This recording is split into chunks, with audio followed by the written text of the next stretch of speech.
delivery of it, and then you buy it another 1,000 barrels, which you just keep kind of rolling it forward, and that's how it gets traded. But there actually has to be someone taking physical delivery. And so as we were approaching the end of these contracts that came due yesterday, everybody had to sell their contracts, sell the oil, or else they had to take physical delivery. And nobody wants it because there's no place to put it. And so when you've got a bunch of product and you don't want it and nobody else wants it, the price just cratered yesterday. And it doesn't, seems like the price is at negative $4 a day, and that'll roll forward. But we're looking at June, which will, a month from now, we'll be dealing with the June oil contracts. So you're actually paying people to take the oil from you? Well, basically the traders were that's what they were doing and they just took a massive loss on all of the contracts that they had in place. There's just nowhere to put it. Is this all because of the coronavirus and the quarantines and the stay at home and people not going anywhere? Or is there more to this? Does it have anything to do with the thing about, 6 weeks ago with the Saudis and the Russians? Is there more at play here than just the obvious?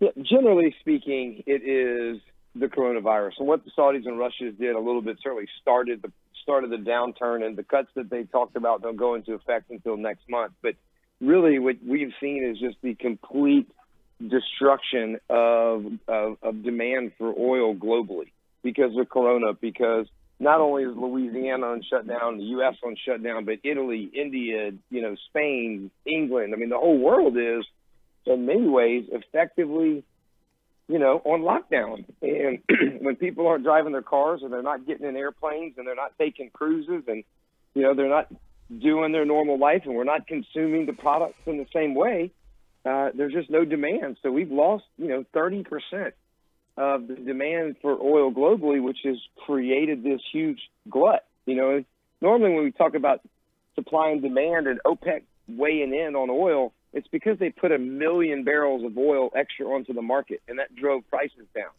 We effectively have 30 million extra barrels on the market per day that have to go somewhere. And so they're going in storage. And then when the tankers are full and the tanks are full, the only option you've got left at that point is to shut all the production down. Okay, so we're starting to see that now. Pardon me, that's going to be my next question, and we'll get to the effect on the Louisiana oil business in just a couple of seconds.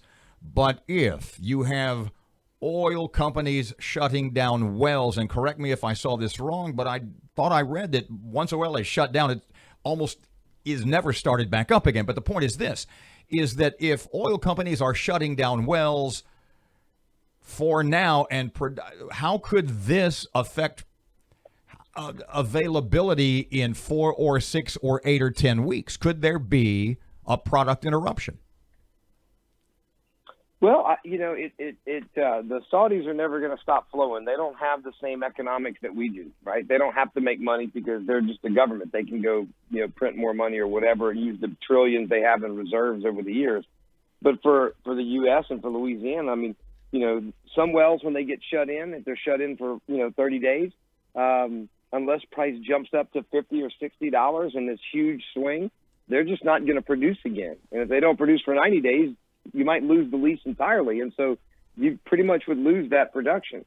Some of the other production might be able to be turned back on just depending upon where you are. And so, but the sad part is I don't know where the signs are in our economy that the demand for oil is going to be back in a week or 8 weeks. You're quoted as saying we're watching an entire industry being eliminated before our eyes. What did you mean by that, and how many jobs could be lost? Well, Louisiana, we've got 34,000 workers in the oil and gas industry, directly in extraction and mining, and the support companies. And our members told us in March, when oil was at $30, that they were expecting to lay off between 60 and 70% of their workforce and shut in 60% of the wells in the state. We're at like $15 or negative dollar oil. And so companies that told me they were going to shut in their production in June were telling me yesterday that they're shutting their production in today. And, companies are going to do what they have to do to survive, and that means, eliminating, as much of your workforce as you can to keep payroll there. And this is like the 1980s all over again. But in many ways, it's much worse than what we saw in the 80s because, at least there was still demand for oil globally. There's nothing. And until everybody has faith in the economy again and feels comfortable that they can go to an LSU football game or a Saints game or Jazz Fest or Mardi Gras or on a Disney cruise and take their parents and their family and not have to worry that they're going to get sick and die, people's habits are going to change, and that means the demand for oil is going to change. Mm-hmm. And so, if demand for oil comes down 10% globally, for, years, there's not a lot of places left for the U.S. to produce to be able to sell it at that point. And so, it is it's an interesting and scary time for people in the oil industry side. Now, natural gas is going up, which is great for the Haynesville. Mm-hmm. Mr. Briggs, let me ask you the bigger picture. Louisiana's budget's based on $57 barrel oil. Nobody even has a clue how huge this impact's going to be on the state. Can you talk about that a moment? Sure. I mean, if oil was at $27, that would be about $350 million out of the state budget.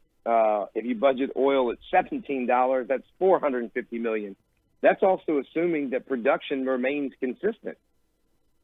And so, the conversations, I'm having, again, I'm not an economist that's doing all this work, but just looking at the numbers and where industry's going, it's a tough job for our legislators to go in there and try and predict where the budget's going to be. But my suggestion is you just need to take mineral income out of the budget entirely. This is the time to do it. Transform Louisiana's economy, take mineral income out, use it for infrastructure projects to build roads and bridges and all that kind of stuff. But there's no way to predict what prices are going to be. I mean, next week or certainly not in January. But it's between the lost severance taxes and then the lost jobs and then the lost property taxes at the local level because wells are being shut in and industry's not there anymore. It is going to be a huge impact on the economy of the state from the state level and then all the way down to local level. And look, y'all in Shreveport, heart of the Haynesville Shale, there are people every day that are getting, checks, monthly checks from oil production that are counting on that. And those checks and those checks stop flowing. And those royalty checks, they're not there. These people that were already hurting, now they don't have those dollars coming in.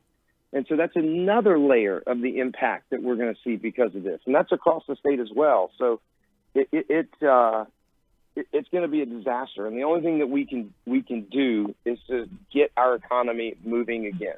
Mr. Gifford, looking back, the legislature can do. Pardon me a second. Looking back at the macro of the situation, you had made a point earlier that you said, well, the Saudis are going to keep producing oil no matter what because their economy is not like ours.